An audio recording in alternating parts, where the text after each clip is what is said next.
आज इस वीडियो में हम लोग अभी डिस्कस करेंगे regarding the process of recombinant DNA technology.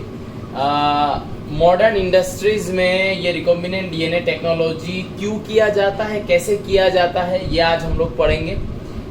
हमेशा याद रखना, एक रिकॉम्बिनेंट डीएनए को बैक्टीरिया के अंदर जब डाला जाता है, दो पॉइंट ऑफ व्यू से डाला जाता है। एक, उस बैक्टीरिया के अंदर जो हमारा रिकॉम्बिनेंट डीएनए है उसका सेवरल कॉपीज बनेगा, उसके साथ हमारा जो डिजायर्ड डीएनए चिपका हुआ है उसका भी सेवरल कॉपीज बनेगा। ये पहला फैक्टर। दूसरा फैक्टर, जब हमारा desired DNA will be present inside the body of a bacteria, वो डीएनए प्रोटीन सिंथेसिस करेगा। मतलब हमारा डिजायर्ड डीएनए को हम लोगों ने वेक्टर में लगा के रिकॉम्बिनेंट डीएनए बना के बैक्टीरिया के अंदर भेजा, उस बैक्टीरिया के अंदर उसका सेवरल कॉपीज भी बन रहा है, एज वेल एज वो जो डिजायर्ड डीएनए है उसका प्रोटीन सिंथेसिस भी हो रहा है। और उसका प्रोटीन सिंथेसिस होने के वजह से वो क्या कर रहा है, कुछ वाइटल प्रोटीन्स अपने से रिलीज कर रहा है इन द मीडियम जिसमें वो ग्रो कर रहा है। तो ये है दो ऑब्जेक्टिव, ठीक है, जिसके वजह से हम लोग ये रिकॉम्बिनेंट डीएनए का टेक्निक करते हैं। एक है to get some necessary proteins from the bacteria, उसके अंदर डिजायर्ड डीएनए डालेंगे तो वो देगा। दूसरा, हमारा एलियन डीएनए का सेवरल, डिजायर्ड डीएनए का सेवरल कॉपीज भी बनेगा। तो process of recombinant DNA technology में 8 steps are there. Each step को हम लोग 1 by 1 पढ़ेंगे। जो पहला स्टेप है वो है आइसोलेशन ऑफ जेनेटिक मटेरियल। ठीक है, डिजायर्ड डीएनए को कैसे हम लोग आइसोलेट करें। सपोज बहुत बार मैंने ये एग्जांपल दिया है, बीटी टॉक्सिन है ना, तो बैसिलस thuringiensis के अंदर से कैसे हम लोग वो डीएनए निकाले जिस डीएनए में एंडोटॉक्सिन प्रोड्यूस करने का एबिलिटी है। कैसे निकालेंगे, ऐसे निकालेंगे। ठीक है, पहले क्या करेंगे, culture of bacteria is grown and harvested. हम लोग बैसिलस thuringiensis को लेंगे और उसको पूरा उसका favourable condition and nutrient medium दे देंगे जिसमें वो ठीक से ग्रो करेगा, अपना बड़ा बड़ा कॉलोनीज बनाएगा। एक बार बैसिलस thuringiensis का डिजायरेबल ग्रोथ हो जाए, उसके बाद the cells are broken open to release their contents according to the cell type। फिर हम लोग उस बैसिलस thuringiensis के अंदर का सामान हम लोग को चाहिए। ठीक है, वो अंदर का सामान हम लोग कैसे निकालेंगे, हम लोग को बैसिलस thuringiensis का सेल वॉल को डिसॉल्व करना पड़ेगा। And we know that bacterial cell wall is made up of what, peptidoglycan, and that can be lysed माने ब्रोकन बाय व्हाट, लाइसोजाइम। हम लोग अगर बैक्टीरियल कल्चर अगर हम लोगों ने उठाया है तो लाइसोजाइम देके सेल वॉल को गला लेंगे।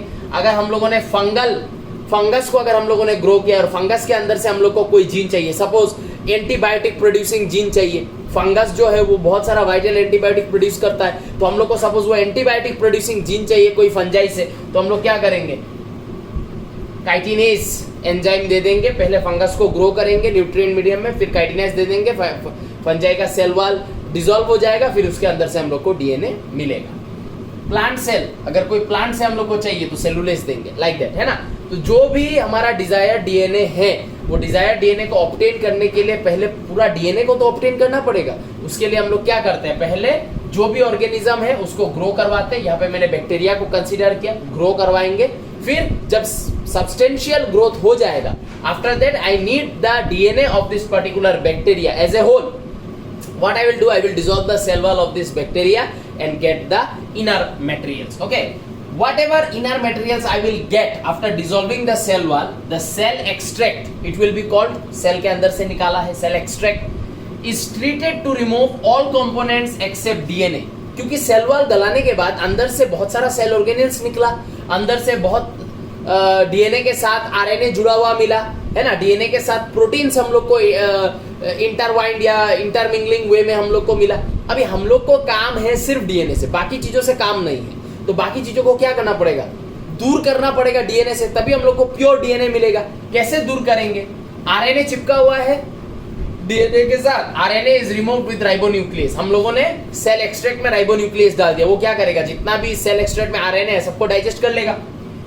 इंटरविंड प्रोटीन्स, डीएनए के साथ हिस्टोन प्रोटीन ये सब इंटरविंड होता है, तो ये सब प्रोटीन्स को हम लोग को एलिमिनेट करना है। क्या करेंगे, एंजाइम डाल देंगे। क्या एंजाइम, प्रोटीएसेस, सेल एक्सट्रैक्ट में प्रोटीएसेस डाल देंगे, सारा प्रोटीन्स को गायब कर देगा। तो बचेगा क्या, सिर्फ डीएनए बच जाएगा। ये करने के बाद पहले सेल वॉल को गलाया, सेल वॉल को गलाने के बाद सेल वॉल के अननेसेसरी कंपोनेंट्स को रिमूव कर दिया, एक्सेप्ट डीएनए, बाकी सबको रिमूव किया। रिमूव करने के बाद उस सोल्यूशन में, उस एक्सट्रैक्ट में हम लोगों ने चिल्ड इथानॉल को हम लोगों ने क्या किया, डाला। जैसे चिल्ड इथानॉल को डाला,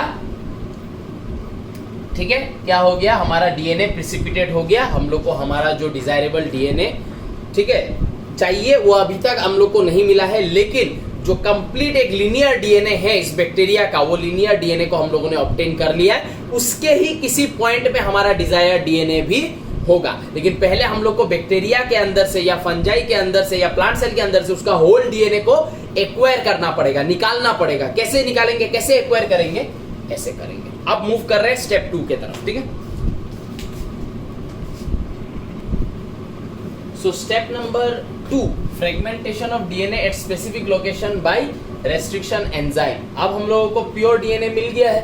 प्योर डीएनए मिलने के बाद मैं क्या करूंगा, वो जो डीएनए है, ठीक है, जिसमें मेरा डिजायर्ड डीएनए छुपा हुआ है, वो लंबा सा डीएनए एज वेल एज मैं तो वेक्टर ऑलरेडी डिसाइड कर लूंगा मुझे क्या वेक्टर यूज करना है। सपोज मेरे पास पैसा ज्यादा है, मैं PUC8 यूज करूंगा। सपोज मेरे पास पैसा और ज्यादा है, मैं बैक्टीरियोफेज यूज करूंगा। सपोज मेरे पास पैसा कम है, मैं PBr322 यूज करूंगा।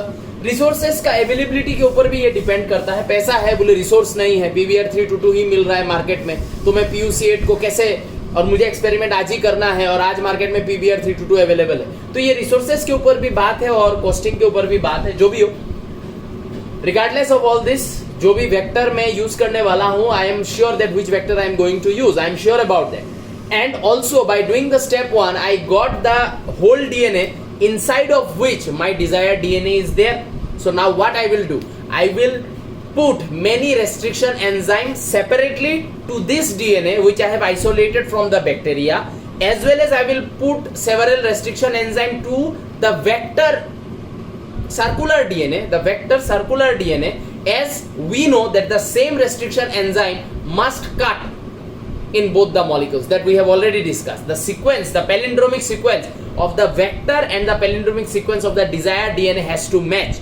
Hence, we will take two solutions. In one solution, we have our extracted DNA from the bacteria in which my desired DNA is present, and in another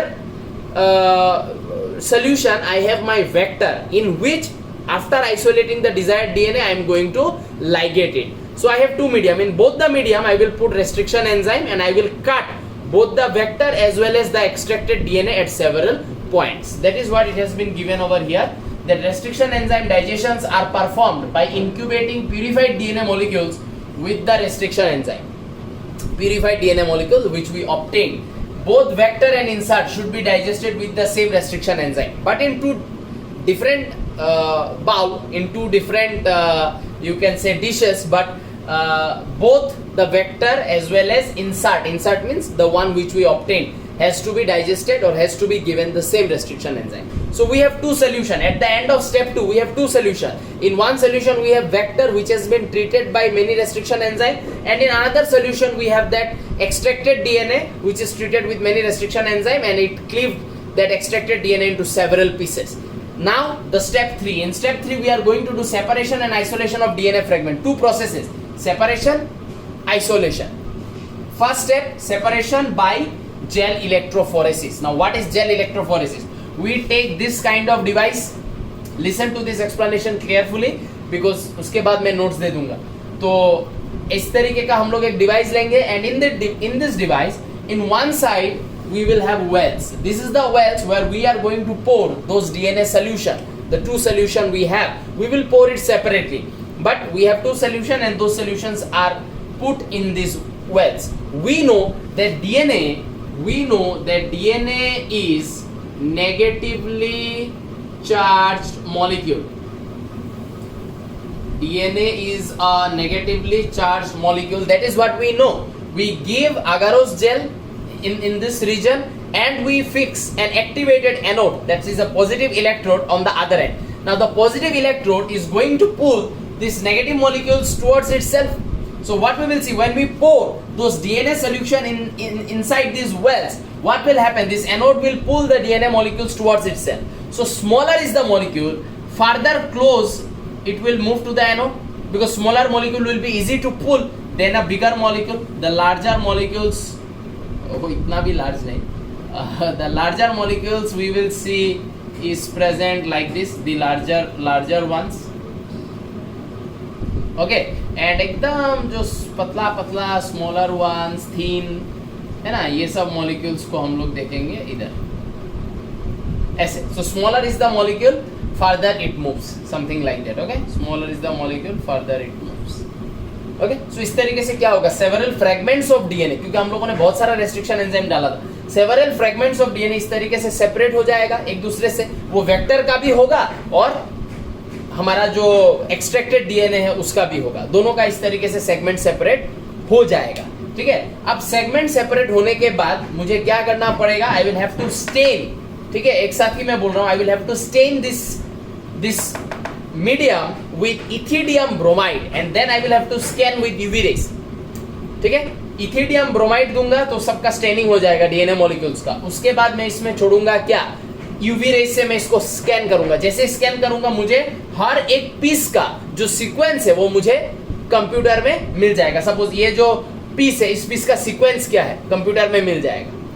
समझ में आया. Similarly vector को भी मैं ऐसे काट के वो करूंगा तो वेक्टर का भी सेवरल फ्रेगमेंट्स जो होगा वो फ्रेगमेंट्स का रीडिंग मुझे कंप्यूटर में मिल जाएगा. फिर मैं क्या करूंगा, वेक्टर का पैलिंड्रोमिक सीक्वेंस और जो मेरा एक्सट्रैक्टेड डीएनए है उस एक्सट्रैक्टेड डीएनए का पैलिंड्रोमिक सीक्वेंस को मैं मैच करूंगा, provided that palindromic sequence has my desired gene present.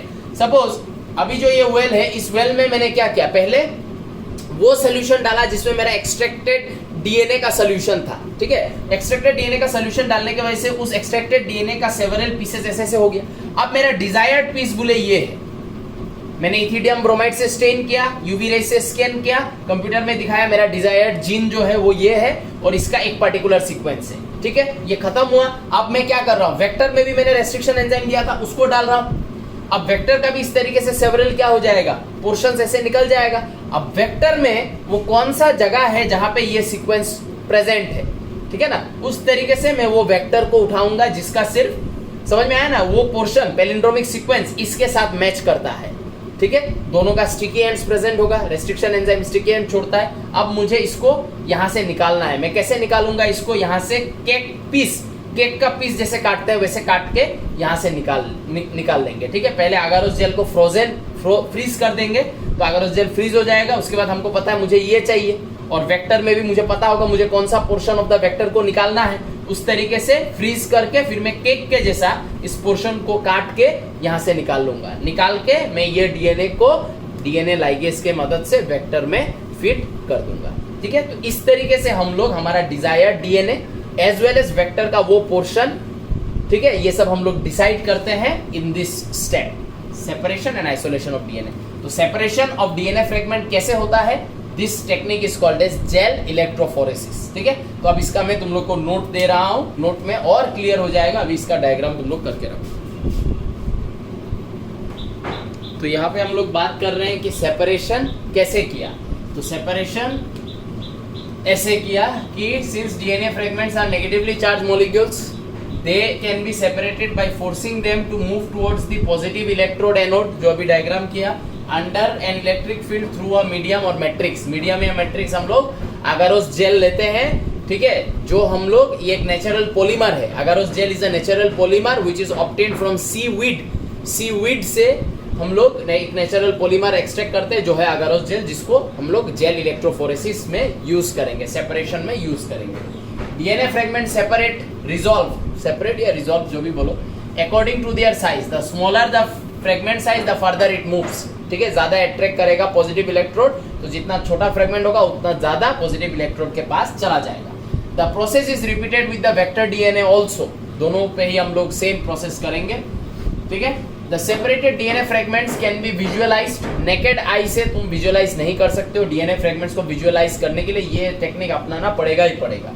ठीक है, can be visualise only after staining the DNA with ethidium bromide. ठीक है, उसी मीडियम में हम लोग इथिडियम ब्रोमाइड डालेंगे, followed by the exposure of UV radiation. ये करने से हम लोग डीएनए फ्रेगमेंट्स को ब्राइट ऑरेंज कलर्ड बैंड्स में देख सकते हैं इन कंप्यूटराइज्ड इमेज, जिससे हम लोग डिसाइड कर सकते हैं कि कौन सा हमारा डिजायर्ड डीएनए है एंड कौन से बाकी पोर्शन से हमारा कोई लेना देना नहीं है. वेक्टर में वो कौन सा जगह है जहां पे हमारा डिजायर्ड डीएनए पैलिंड्रोमिक सीक्वेंस को मैच करते हुए फिक्स होगा. ठीक है, ये हम लोग को जानना है, इसलिए हम लोग स्टेनिंग करके उस चीज को प्रॉपर्ली देखेंगे. ठीक है, तो ये है सेपरेशन कैसे होता है. अब हम लोग आइसोलेशन पे चलते हैं. ठीक है, आइसोलेशन में I already told you cake के जैसा काट के निकालेंगे, वही सो यहाँ पे स्टेप नंबर बी, आइसोलेशन कैसे किया जाता है उसके बारे में लिखा है कि एक बार हम लोग स्टेनिंग करके यूवी रेज का यूज से अगर हम लोग पता लगा लेते हैं that which is our desired DNA fragment of both the extracted DNA, the alien DNA as well as the vector, उसके बाद we need to separate them out from that gel. The separated bands of DNA are cut out from the agarose gel and extracted from the gel piece. पहले jail से cut out करके निकालेंगे, then we will apply some मतलब some vapors, and due to that vapors the gel subsides and we get our proper DNA. Okay, this step is called as elution. Okay, so we do elution, we get our desired DNA or desired DNA portion as well as the vector where this portion has to be ligated or joined. Okay, we get them. After that, we will not directly attach the desired DNA. We will not directly attach the desired DNA with the vector. Why? Because we want to make several copies of this particular desired DNA before ligating it to the vector. Yes, we could have also made copies by ligating it directly and putting it inside the bacteria, but we have developed some technique due to which we will not rely on a bacteria for doing our gene cloning. We can do gene cloning in our laboratory by using some technique, by using some machines. Okay, hence before ligating the desired DNA into the vector, we are going to make several copies of this desired DNA, because in order to obtain this desired DNA we had to do 3 processes: step 1, step 2, step 3. In future, whenever we do any more experiment with this desired DNA fragment, we will not have to do step 1, step 2 and step 3 if we make several copies of this desired DNA before ligating it into the vector, before making a recombinant DNA and transferring that inside the body of a host. So what do? We do not rely on a bacteria for gene cloning, we do it in a machine. And what is that technique? That technique is called as polymerase chain reaction, which is the last topic of today. क्योंकि 8 step है, 4 step आज पढ़ेगा, 4 step next video में पढ़ेगा. ठीक है, अच्छा.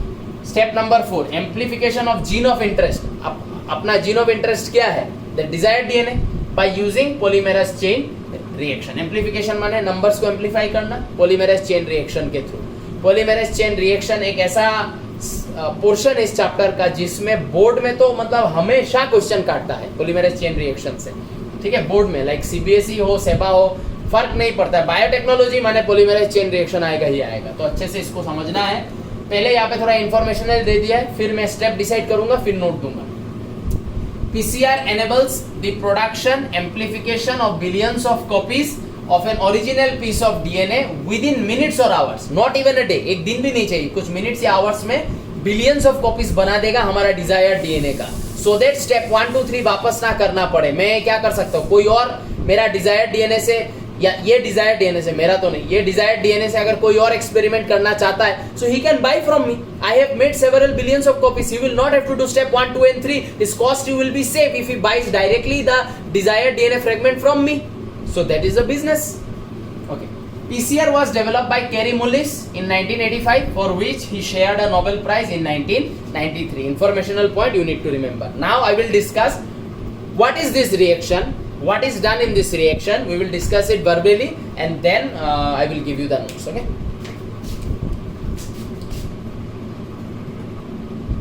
So कैसे करते हैं हम लोग PCR रिएक्शन? देखो, PCR रिएक्शन करने से पहले हम लोग को एक composite solution बनाना पड़ेगा. Before we start to do PCR reaction, we will have to prepare a composite solution, and in that composite solution, what are the things that we are going to put?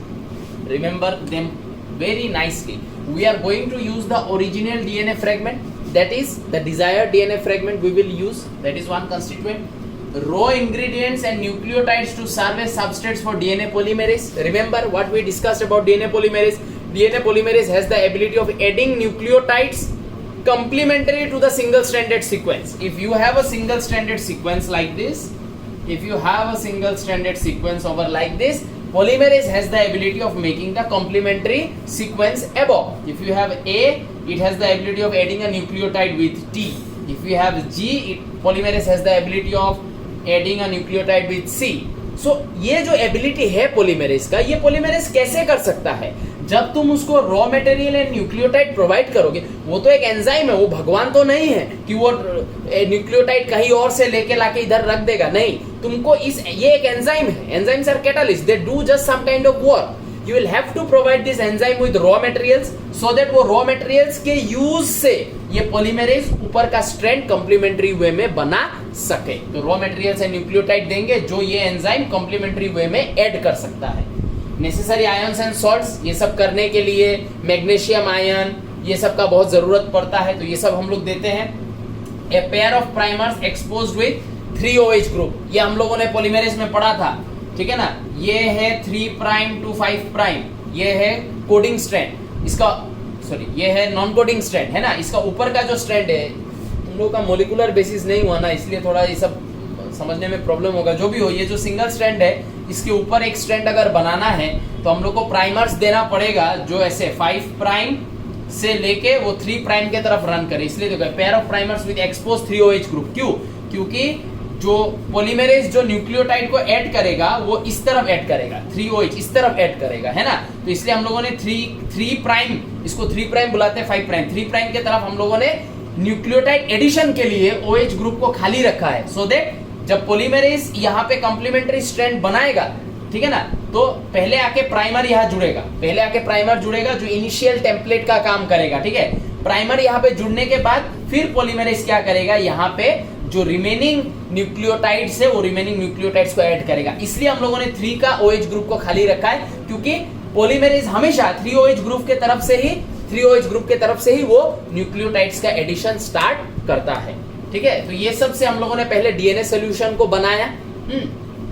कुछ extra point है वो मैं बाद में दूंगा, अभी बस basic mechanism discuss कर रहे हैं। डीएनए सॉल्यूशन बन गया, उसके बाद हम लोग 3 टेम्परेचर डिपेंडेंट स्टेप करेंगे, ठीक है, जिसमें पहला स्टेप को हम लोगों ने क्या बोला है, डीनेचरेशन। इसमें the solution is heated to 94 degree Celsius of temperature, बहुत हाई टेम्परेचर में सॉल्यूशन को हम लोग हीट करते हैं फॉर फ्यू मिनट्स।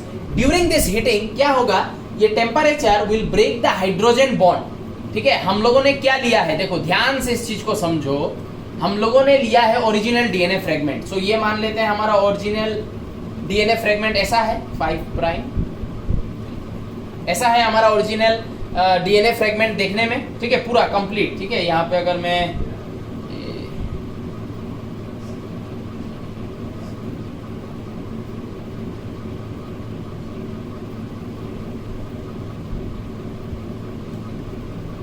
ऐसा एक हमारा ओरिजिनल डीएनए फ्रेगमेंट है। ये ओरिजिनल डीएनए फ्रेगमेंट का ये पहले मैंने सोल्यूशन बनाया, सारा जो भी नेसेसरी है दे दिया, उसके बाद मैंने डीनेचरेशन किया, 94 डिग्री में हीट किया। इन बेस पेयर्स के बीच का जो हाइड्रोजन बॉन्डिंग है वो सारा बॉन्डिंग टूट गया। हाइड्रोजन बॉन्डिंग टूट, अगर बीच से अगर हाइड्रोजन बॉन्डिंग टूट जाए तो क्या हो जाएगा, सिंगल स्ट्रैंडेड डीएनए हो जाएगा कि नहीं। ये नीचे का जो सिंगल स्ट्रैंड है वो अलग हो जाएगा, ऊपर का जो है वो अलग हो जाएगा। तो मान लेते हैं ये जो ऊपर का है, ये ऊपर का वाला अलग हो गया, ठीक है। ये ऊपर का जो सीक्वेंस है वो ऊपर का सीक्वेंस अलग हो गया, 5 प्राइम टू 3 प्राइम, ठीक है, ऐसे ये अलग हो गया, यहाँ से ये चला गया, टूट गया, दोनों सिंगल स्ट्रैंड अलग हो गया। पहले ये पेरेंट था, अब ये दोनों अलग अलग हो गया क्योंकि बीच का हाइड्रोजन बॉन्ड को तोड़ दिया गया, तो दोनों सिंगल स्ट्रैंडेड बन गया। फिर मैंने क्या किया, एनीलिंग किया, सेकंड स्टेप में मैंने क्या किया, रिएक्शन को 94 डिग्री सेल्सियस से तुरंत मैं 50 टू 60 डिग्री सेल्सियस में लेके आ गया। तो this gives a cooling effect. Obviously घर का टेम्परेचर अगर 25 है और बाहर का टेम्परेचर अगर 36 है, जब हम लोग बाहर से आके घर के अंदर घुसते हैं, अचानक एक कूलिंग इफेक्ट मिलता है कि नहीं, अचानक एक ठंडा लगता है कि नहीं। Now 25 degree Celsius is also temperate, मतलब ये एक हाई टेम्परेचर है, लेकिन 36 से जब 25 में अचानक आ जाएंगे तो अचानक ठंडा लगे। कभी ऐसा होता है बाहर 36 है और एसी का रूम में 18 है, अचानक 36 से 18 में जब घुसते भयंकर ठंडा लगता है, इंस्टेंट कूलिंग इफेक्ट एक फील होता है। सो वैसे तुरंत 94 से हम लोग तुरंत 50 टू 60 में ले आएंगे। तो 50 टू 60 भी एक हाई टेम्परेचर है, लेकिन 94 के कंपैरिजन में तो काफी कम है ना, तो एक इंस्टेंट कूलिंग इफेक्ट के जैसा मिलेगा। और वो cooling effect promotes the primers, ये primers to bind to their complementary sequence. देखो यहाँ पे प्राइमर्स आके ऐसे सेटल हो जाएगा। मैंने क्या बोला, ये प्राइमर्स इनिशियल टेम्पलेट यहाँ पे बनाएगा, ये TC ऐसे, यहाँ पे 5 प्राइम 3 प्राइम और 3 prime is ready to extend it. समझ में आया, 3 prime is ready to extend it, ऐसे आके यहाँ पे एक प्राइमर सेटल हो जाएगा, ठीक है। Complementary sequences on the single standard templates. ये सिंगल स्टैंडर्ड टेम्पलेट में ऐसे आके सेटल हो जाएगा, इसमें भी इस तरीके से आके सेटल होगा, ठीक है। इसके बाद हम लोग क्या करेंगे, स्टेप 3 करेंगे। स्टेप 3 को मैंने लिखा नहीं है, स्टेप 3 को हम लोग बुलाते हैं पॉलीमेराइजेशन। पॉलीमेराइजेशन में हम लोग क्या करेंगे, टेम्परेचर को वापस 72 डिग्री सेल्सियस पे लेके जाएंगे, 50 to 60 से 72 डिग्री सेल्सियस पे लेके जाएंगे। And this temperature is considered to be a suitable temperature for DNA polymerase to act. अब आएगा डीएनए पॉलीमरेज का काम। डीएनए पॉलीमरेज को हमने रॉ मटेरियल देके रखा है, वो डीएनए पॉलीमरेज इस 72 डिग्री सेल्सियस में क्या करेगा, एक्टिवेट हो जाएगा और इस 3 प्राइम का जो OH ग्रुप हम लोगों ने खाली रखा, उस OH ग्रुप में ये क्या करेगा, न्यूक्लियोटाइड कॉम्प्लीमेंट्री वे में वो ऐड करते जाएगा। जैसे कि यहाँ पे अभी ऐड करेगा T, फिर यहाँ पे ऐड करेगा G, फिर A, यहाँ पे फिर G, ऐसे करके वो ऐड करेगा। ये जो एडिशन हुआ ये किसने किया, पॉलीमरेज ने किया। और इस एडिशन के वजह से अब हमारा क्या हो गया था, पहले हम लोगों ने पेरेंट स्ट्रैंड को तोड़ के दो सिंगल स्ट्रैंड बनाया और फिर प्राइमर आके सेटल हो गया स्टेप 2 में, एंड स्टेप 3 में बाकी सब सीक्वेंस बन गया। तो हम लोगों ने क्या किया, एक पेरेंट डीएनए से हम लोगों ने अभी 2 डीएनए बना लिया है कि नहीं। तो यहाँ पे क्या हो रहा है, एक डीएनए एम्पलीफाई होकर 2 बन रहा है कि नहीं। सेम स्टेप अगर फिर से करेंगे 2 क्या बन जाएगा, 4 बन जाएगा। फिर सेम स्टेप करेंगे 4 क्या हो जाएगा, 8 बन जाएगा। इस तरीके से ये क्या होगा, एम्पलीफाई होते जाएगा। तो पॉइंट क्या है, पॉलीमरेज चेन रिएक्शन में हम लोग एक ओरिजिनल डीएनए को पहले बीच से तोड़ देंगे, तोड़ के 2 सिंगल स्ट्रैंड बनाएंगे, फिर एनिलिंग करेंगे, उसमें प्राइमर सेटल होगा, फिर पॉलीमराइजेशन करेंगे, डीएनए पॉलीमरेज बाकी मिसिंग न्यूक्लियोटाइड को ऐड कर देगा, एक पूरा डीएनए बन जाएगा। तो एक डीएनए से 2 डीएनए कैसे बनता है, ऐसे बनता है। पीसीआर कैसे एम्पलीफाई करता है, ऐसे करता है, ठीक है। सो अभी हम लोग स्टेप 3 के बारे में लिख लेते हैं। तो यहाँ पे प्राइमर एक्सटेंशन के बारे में जो भी अभी बताया वो लिख दिया, ठीक है। नीचे एक डायग्राम भी दे दिया, so that 3 temperature dependent step के बाद तुम लोग ये 3 डायग्राम भी कर लो, ठीक है। थोड़ा सा इन्फॉर्मेशन दिया है यहाँ पे, तो ही ये है हमारा इनिशियल डिजायर्ड डीएनए। ये इनिशियल डिजायर्ड डीएनए का हम लोगों ने डीनेचरेशन किया, तो क्या हुआ, बीच का हाइड्रोजन बॉन्ड ऐसे टूट गया, टूटने के बाद एनिलिंग किया, ठीक है। तो डीनेचरेशन, उसके बाद एनिलिंग में देखो प्राइमर्स, सेटलिंग ऑफ प्राइमर्स, उसके बाद पॉलीमरेज एंड न्यूक्लियोटाइड आया, एक्सटेंशन हुआ, ये जो रिमेनिंग पोर्शन है उसको बना दिया, ठीक है। तो यही समझाया। सिमिलर नीचे वाले सेगमेंट का भी तुम ऐसा ही सिमिलर होगा, 1 से 2 कॉपी बन जाएगा, ठीक है। So this is your discussion of PCR. अभी कुछ एक्स्ट्रा पॉइंट्स है पीसीआर का, वो मैं लिखा देता हूँ।